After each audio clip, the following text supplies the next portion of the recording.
What are the three types of bonding? Polar.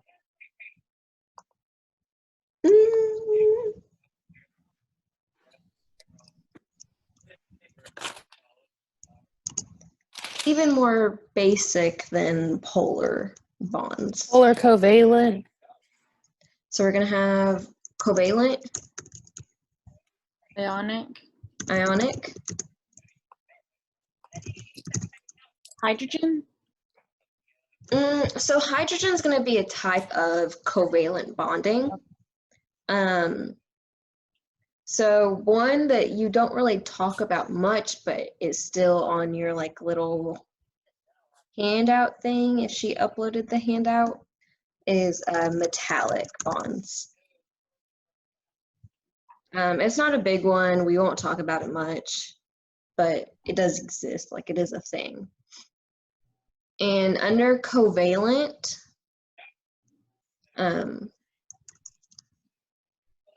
is where you'll have things like, actually, no, that's not true.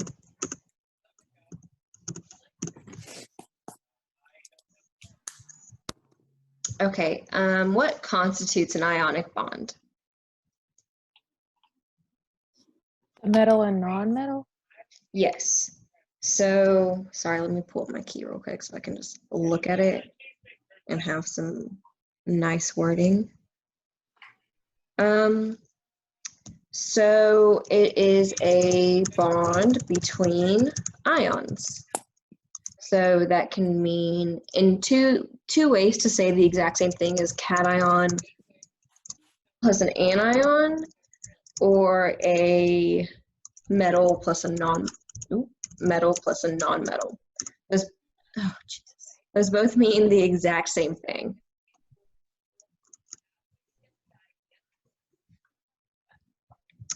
Okay, give an example of an ionic bond. Which ions are in the bond? So just any ionic compound you can think of.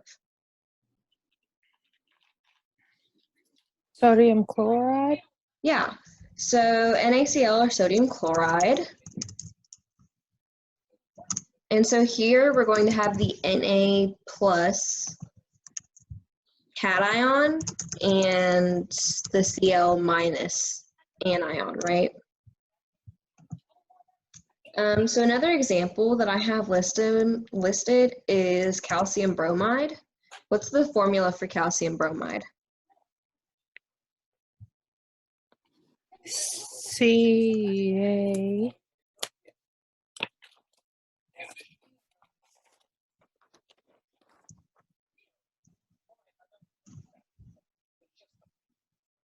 CaB2?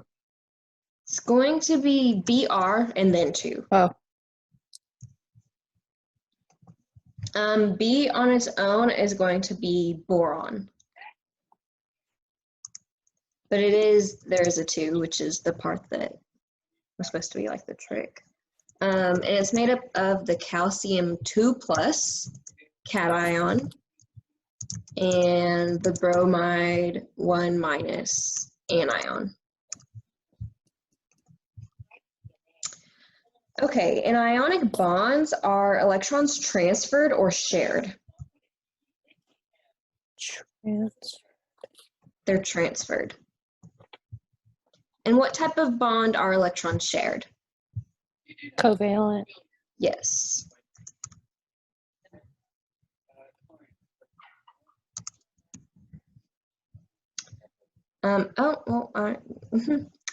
So what is a covalent bond, and how do electrons behave in a covalent bond? So sort of like up here, what's going to constitute a covalent bond?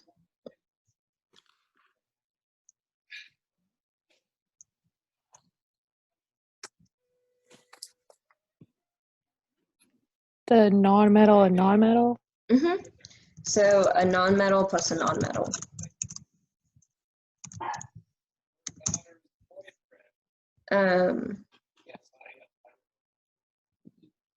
So covalent bonds are between two nonmetals.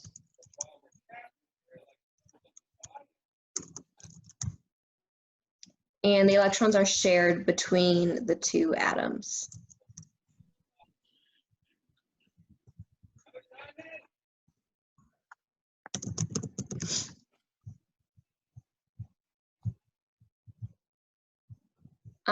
Okay, give an example of a covalent bond. H2O. H2O.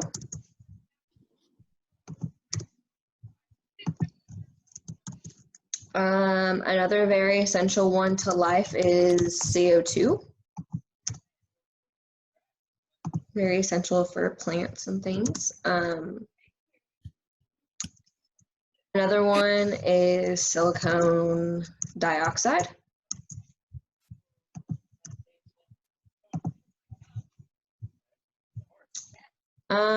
Okay. What is a metallic bond?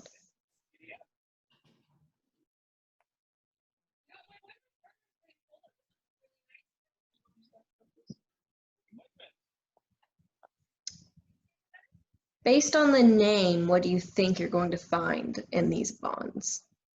Metals. Yes. So a metallic bond is going to be between cations and what we call mobile electrons, which basically means if you could imagine sort of like a sheet, think of like a table where it's all like graph paper, and it's like each box you would have a cation, an electron, a cation, an electron, a cation, an electron. So you're just alternating between these electrons and the cation. Give an example of a metallic bond. What do you, based on what I just described to you, what do you think the chemical formula of a metallic compound is going to look like?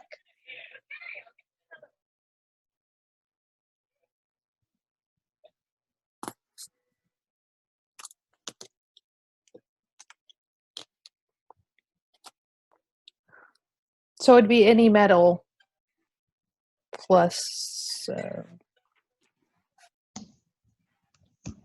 No. So let's think of a cation. So just choose, well, actually, let's go with sodium. So what is the formula for the sodium ion? 1 plus. Na 1 plus. And so based on what I described to you, if you just took two squares that were right next to each other, you're going to have this Na plus, and what's going to be in the other square? An electron. An electron. So what is this going to equal?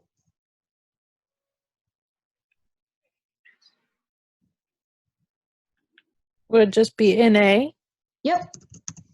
It's just going to be Na. It's just going to be these metallic elements, not in ion form and not with anything else on them. So you can do this with anything. Na, Hg, which is mercury, Mg, which is magnesium, Fe, which is iron. Those are all examples. So which of these bonds are the strongest?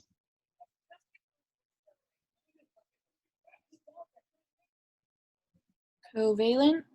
Covalent. A lot of bonds in your body and our biochemical pathways are going to be covalent bonds because they do tend to stand up the strongest, like hold up the strongest. And a lot of those, this is going to be a intermolecular force, which is hydrogen bonding, where the hydrogen of one compound is attracted to the hydrogen of a different compound, and that's due to polarity, which we talked about a little bit in class today. And that's why water, which she said water is a polar molecule, that's why it's so present in the body, because those covalent bonds and those hydrogen bonding attractions are so strong. It's going to really, really help your body these compounds stand up to sort of the harsh environment that is your body. Okay, so what do Lewis structures show? Valence electrons. Valence electrons. What are valence electrons?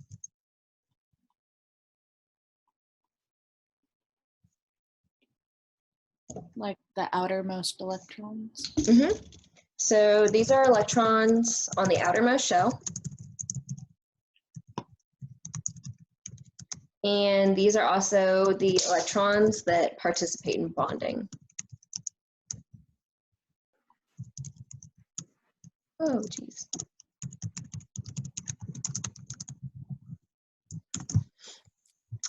What is the key rule in drawing Lewis structures, and define that rule? So let's just start with what is the rule?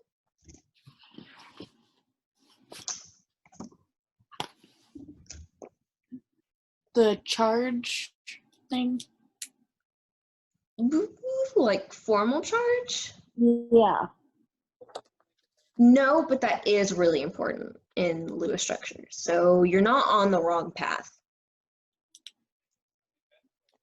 So this is going to go down to like, sort of like just okay, don't forget everything that you learned today, but just sort of put it on the back burner for now. So let's think back to Thursday when she was just introducing you onto how to draw these. How do you decide when when an element is full and it has the most electrons it can have? The octet rule? Yes. The octet rule. And what does the octet rule state? Can only have a max of 8 valence electrons. Yes, and that's really what we want to go for, is that max, because that's the most stable. That's when they're isoelectronic with noble gases. That's what we really, really want. So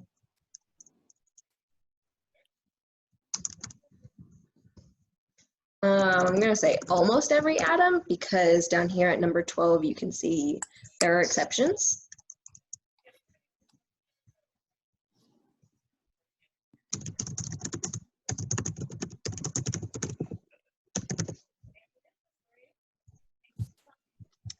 Okay, I say which element is the exception. There's actually 3 big exceptions to this rule. There's one big one that's going to keep coming up. So what are some of the exceptions that you guys know?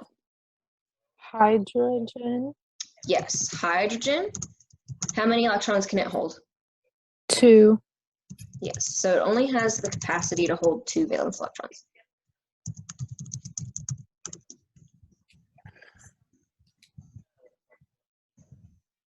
What's another one? Isn't cobalt one?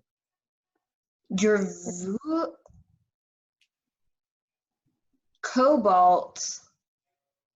Or is that from the other? Never mind. Yeah, that's from electron configuration.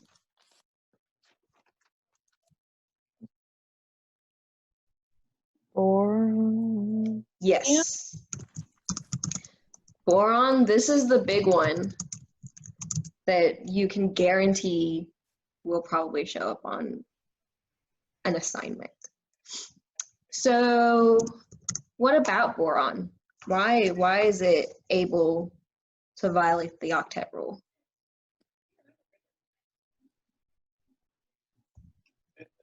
It's happy with 6, like it can be full with 6 Yes. electrons. Satisfied.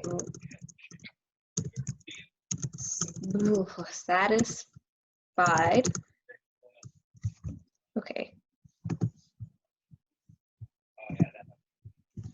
By a sextet, which is 6 valence electrons.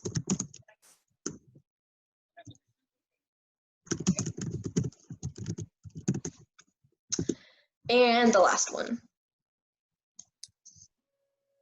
Bro. It does start with a B. Beryllium. Yes, beryllium. And I believe this one is also a sextet, right? Mm-hmm. I figured. Okay, I just had to verify.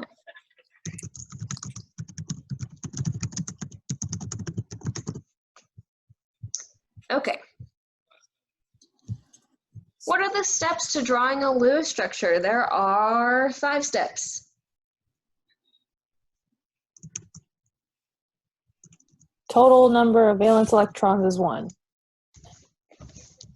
Yes, so you're going to add the valence electrons. Oh my gosh.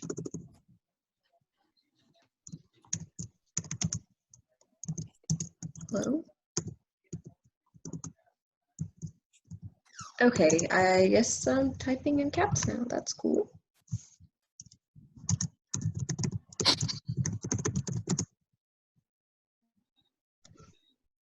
Add the valence electrons of all the atoms in the molecule.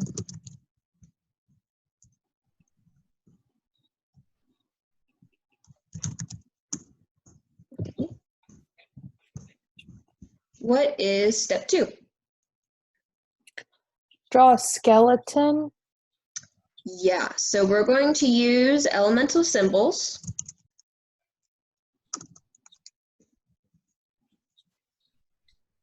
To show which atoms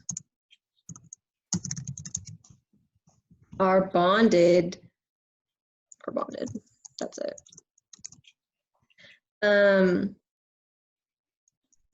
Hydrogen and the halogens are often terminal atoms.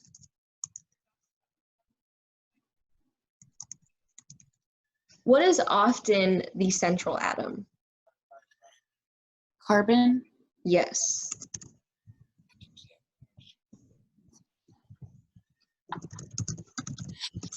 And if you go on to take OChem, carbon is going to be your entire world. You're really going to have to know how to do these Lewis structures because they're going to get quite complex and it's just going to be chains upon chains of carbon.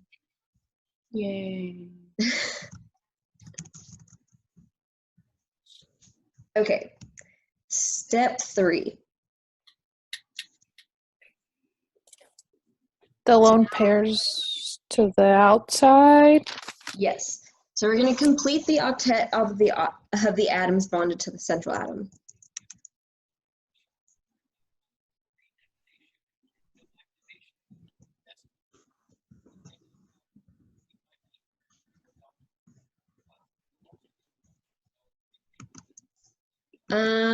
What do you really need to look out for here when you're doing this?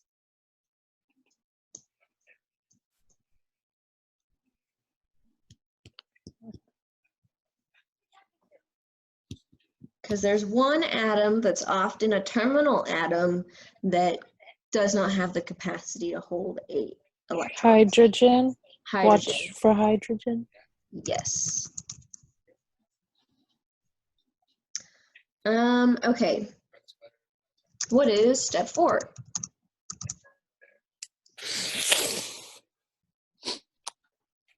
Put remaining electrons on the central atom. Yes. So we're going to place any leftover electrons on the central atom.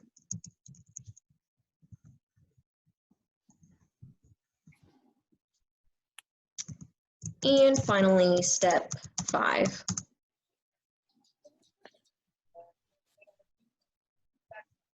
Step 5 is sort of a, it's not always going to be used. Only in certain circumstances is it going to be used.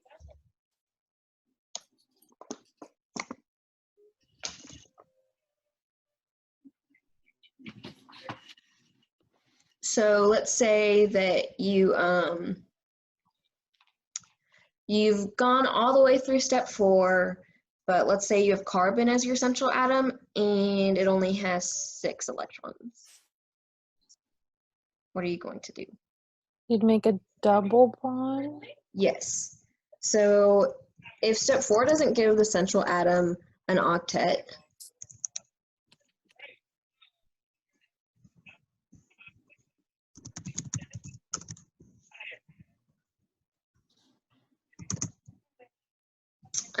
try multiple bonds.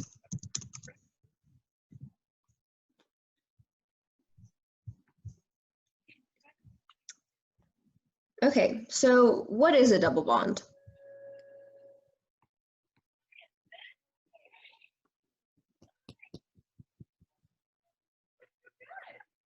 So think about your Lewis structures.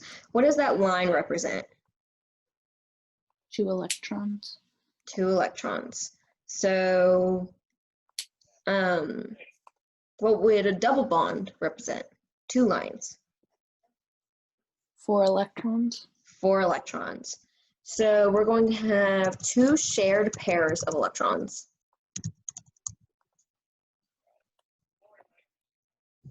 Four electrons total.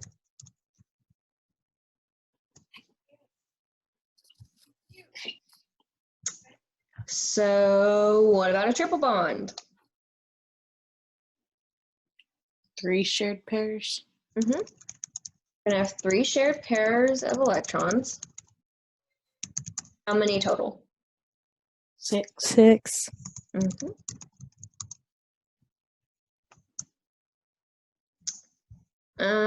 Okay. I'm gonna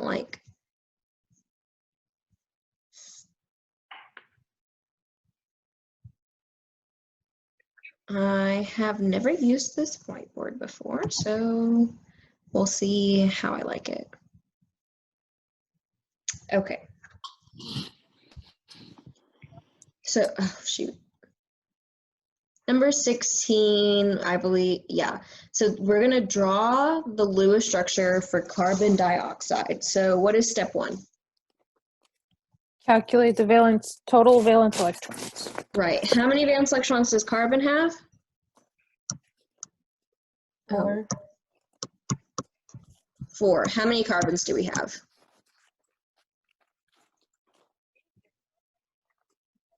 1. 1. Next is oxygen. How many valence electrons?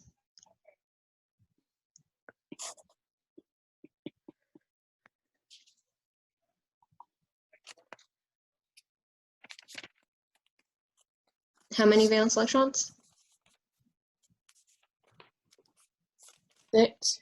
6. And how many oxygens do we have? 1. So- 2. Right. So this is going to give us 4, and this is going to give us 12. Added together gives us 16. Okay, what's step 2?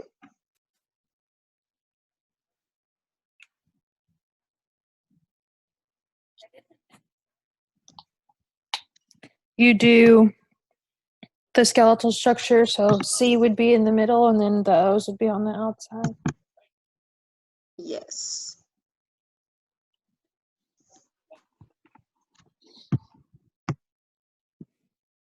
Can you guys still see my screen?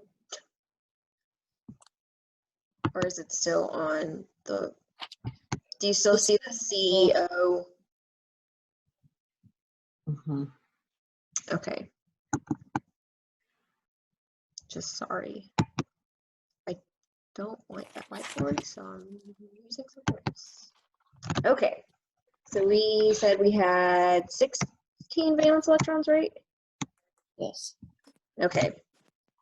And we're going to have oxygen at the ends. And we're going to go ahead and connect these with a bond. So how many electrons have we used up in drawing these bonds? 4. 4. So we're going to subtract 4, and that gives us 12 valence electrons to work with. So what are we going to do now? Complete the outside elements. Right. So 1, 2, 3, 4, 5, 6, 7, 8, 9, 10, 11, 12. So we've used up all of our electrons. Is this a complete model? Yes. No. Because C doesn't have an octet. Yes. So So you it gotta almost is. So what are we going to do? add a double. Add a double bond from which oxygen? It doesn't matter. Either Okay. one. So I'll go with this one. So we're going to erase one of our lone electron pairs. Please don't leave that pair there, because then you're giving oxygen 10 electrons, which is not possible. So we're going to draw a double bond. Now, how many electrons does this carbon have? 6. 6, so it's still not enough. So are we going to take from this oxygen again, or are we going to take from this one? It doesn't matter, does it? It does. The one we didn't use. Yeah. So it does for the sake of formal charge and stability, which we kind of talked about today in choosing the most stable molecule. So let's say we did have this triple bond to oxygen and then a single bond here. So what's the formula for calculating formal charge again? It's the valence electrons minus the lone pairs minus half of the bonded. Mhm.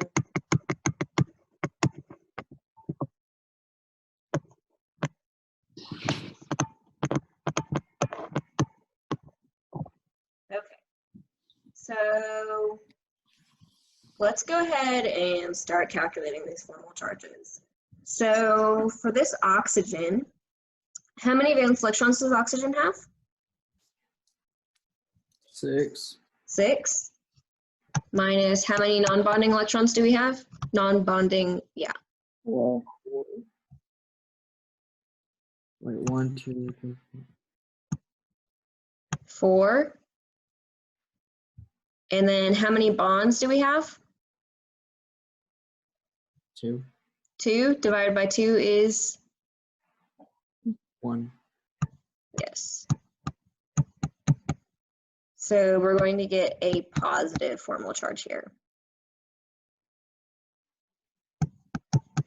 This is going to have, this oxygen is going to have the exact same formal charge. And then for this carbon, how many valence electrons does carbon have? 4.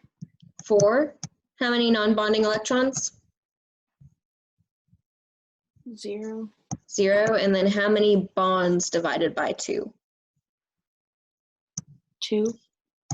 Right.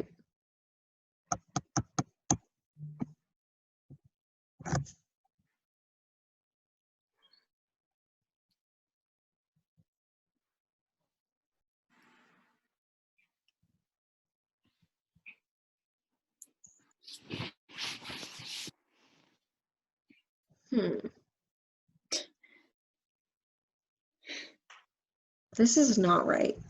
I don't know where my math went wrong, but these oxygens should be a minus. And this should be a 2 plus. Because now we have 2 minuses and 2 pluses, so plus 2 minus 2 equals 0, and it's a neutral molecule. So I'll have to look into that and figure out where exactly I went wrong. Okay, so moving on to this. So we've already said that oxygen has 6 valence electrons. This one has 2 non-bonding electrons, and it has 3 bonds divided by 2. Oh, I don't like this. Oh, geez.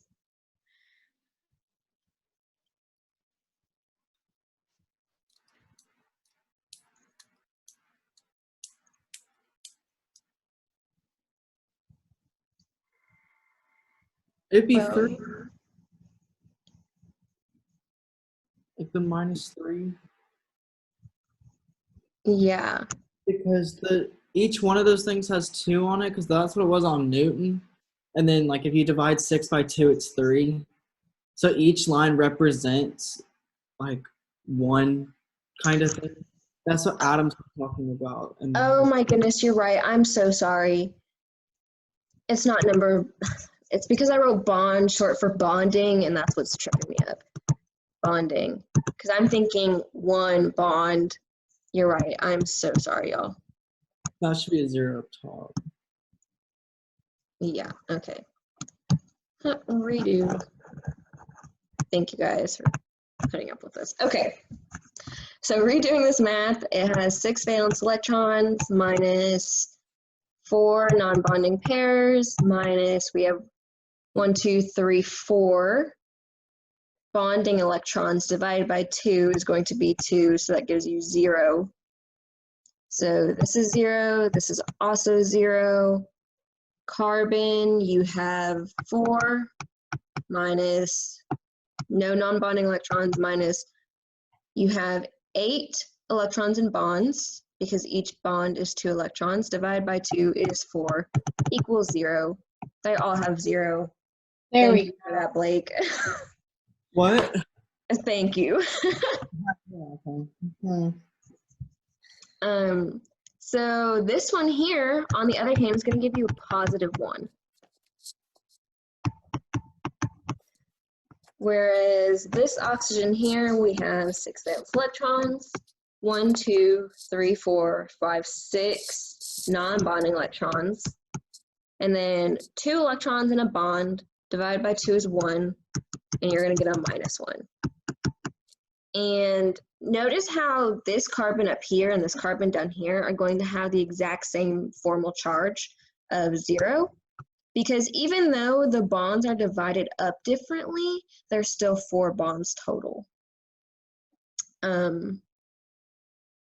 Yeah, so having no formal charge is much more preferable to having charges within your molecule, because as you'll find out, maybe in Chem 2, most likely in OChem 1, is these charges are going to help create attraction between different molecules.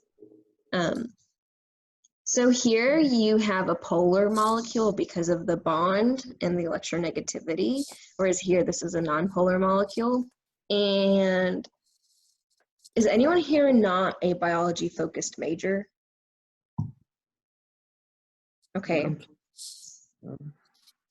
So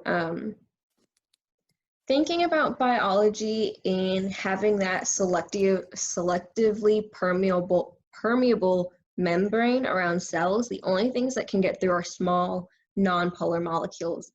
And the 2 ones that can pass freely across that membrane are going to be oxygen, O2, and carbon dioxide, CO2, because they're nonpolar, which is really important for all of the biochemical processes in our body.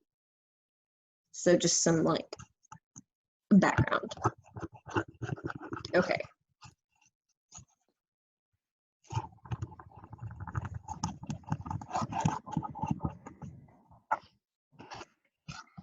How do you guys feel about that?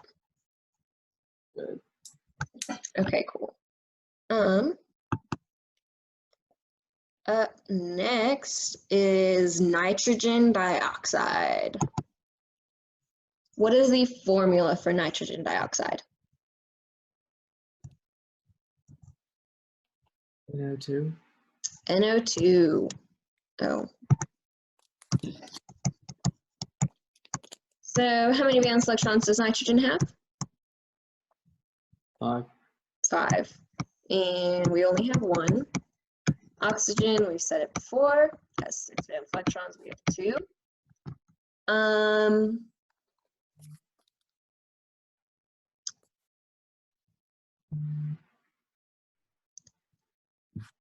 This is a bad question. We're going to do NO2 1 minus. So now that I've thrown in that minus, what am I going to do? What's going to change? subtract an electron. Right. So now we have 1 electron. It's going to give us a 1. We have 1. So here we have 5 plus 12 is 17 plus 1 is 18. Okay. So now we can start drawing. We're going to have our N bonded to our O's. How many electrons have I used? 4. 16. Oh, 4. We are going to have 16 left over. So We'd we have have- 16 electrons left. What? We'd have 14 if we used 4. Oh my goodness. That's kind of embarrassing. Yeah, 14. It's like crazy moving online because it's like time doesn't exist anymore. And so I'm just all over the place all the time. Okay. So now we're going to go through and complete our octets on the terminal atoms. So we've used 6 there, 6 more here. That gives us 12.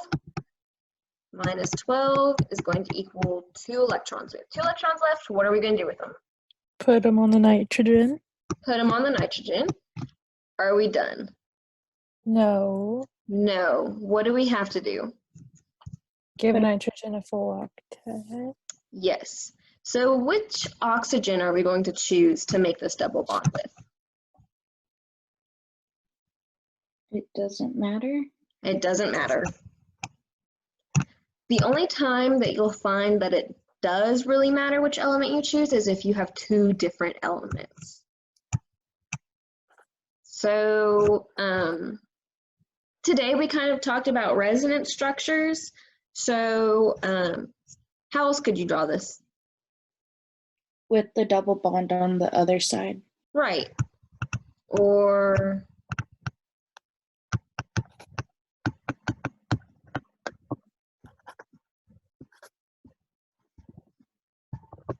like this, that works. So now I want to ask the question, where does this -1 come from? Well, we can actually find out through calculating formal charge and determining that. So let's start with this oxygen over here. We have 6 electrons. We have 4 non-bonding. We have 4 bonding divided by 2 is 2. So that gives us a 0. For this oxygen right here, 6 valence electrons minus 6 bonding, and 2 bonding minus 1 is going to give us a -1 here. And then with this nitrogen, nitrogen has 5. We have 2 non-bonding. We have 2, 4, 6 in bonds divided by 3. Divided by 2 is 3, which gives us 0. So do you see how this is 0, this is 0, we have a -1, we have nothing to cancel out that -1, right? So that's how this charge happens. That's how we can visualize it. So the correct way to write this is, because the way that we've written it so far is not correct, and she will mark it wrong. Because it has a charge, we have to denote that it has a charge. So we're going to have our N, bonded O, O. You have to put the entire structure in brackets and put the charge up. That is the correct way to write it. Okay, are there any questions about that? Because I know formal charge is more of a tomorrow thing, but I really just sort of dove right into it, as well as resonance structures. Any questions? Y'all feel good about this? Okay, I'll take it as good.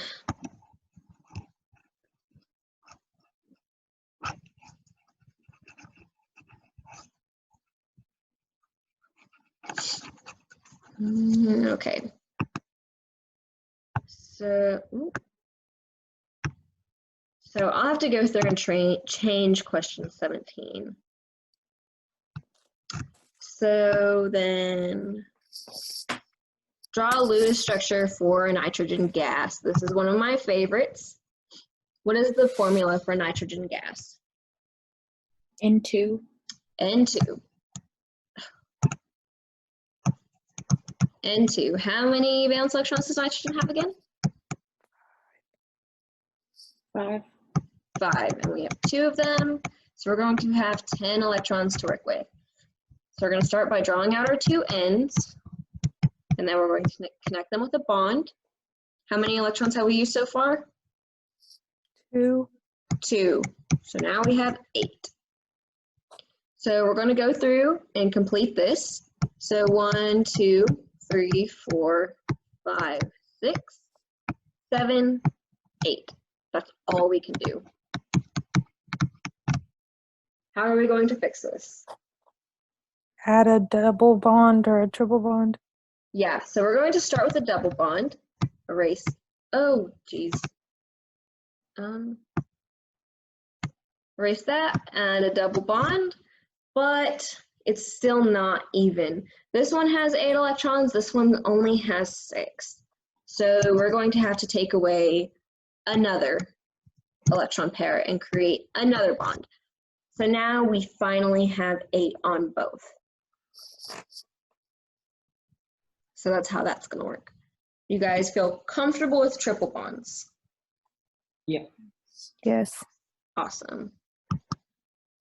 Boron trichloride. What's the formula for boron trichloride? BCl3. Yes.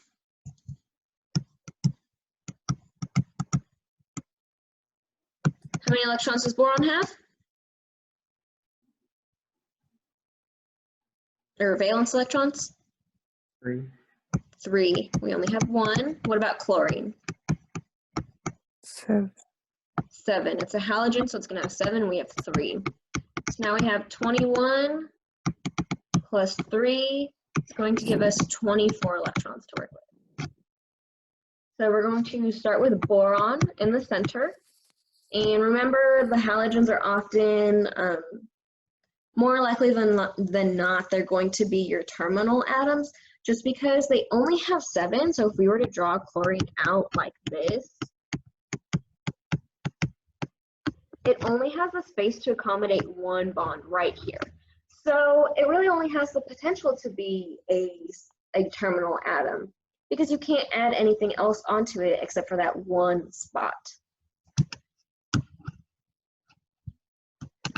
So we're going to have boron, and we're going to attach our 3 chlorines. How many electrons have we used?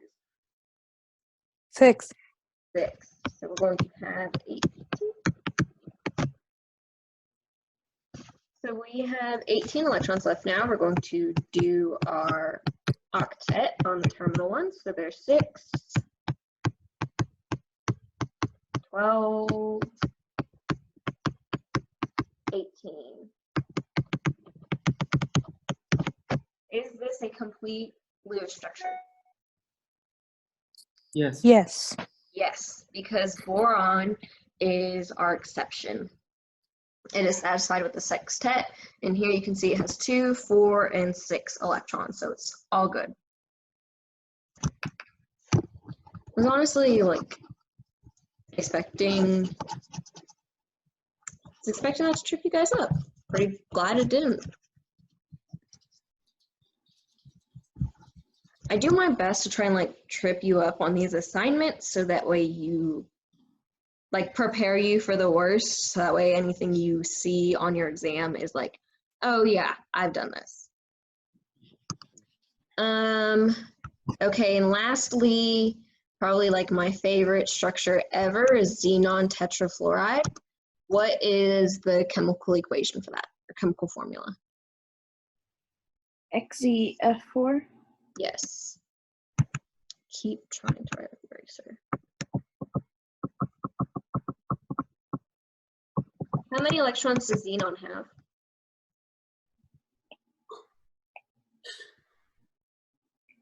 8.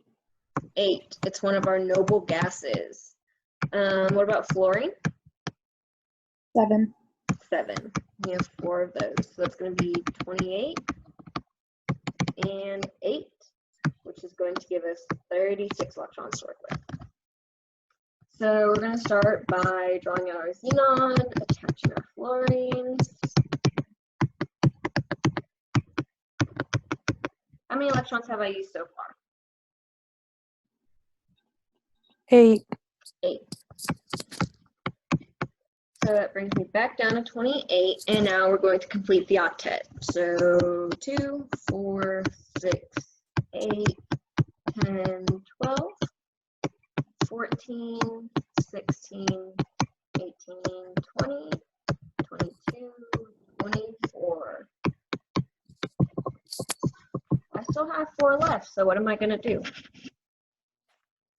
One is xenon. Yeah, we're just going to plop them on there. Is this Lewis structure complete?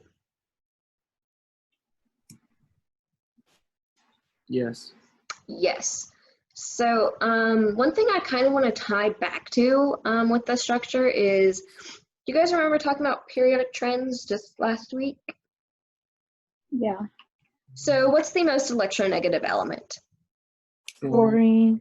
Fluorine. And I don't know if you guys remember, but I kind of dropped this in one of last week's sessions when I was talking about electronegativity, but we have actually been able to, in a lab, make these compounds with fluorine and a noble gas because it's so electronegative. And this whole thing is honestly just an example of that. It's a bunch of fluorines attached to a xenon. It only exists for a split second.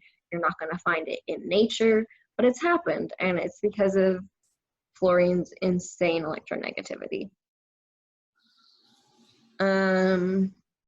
Okay, do y'all have any questions or anything? No. No? Okay, awesome.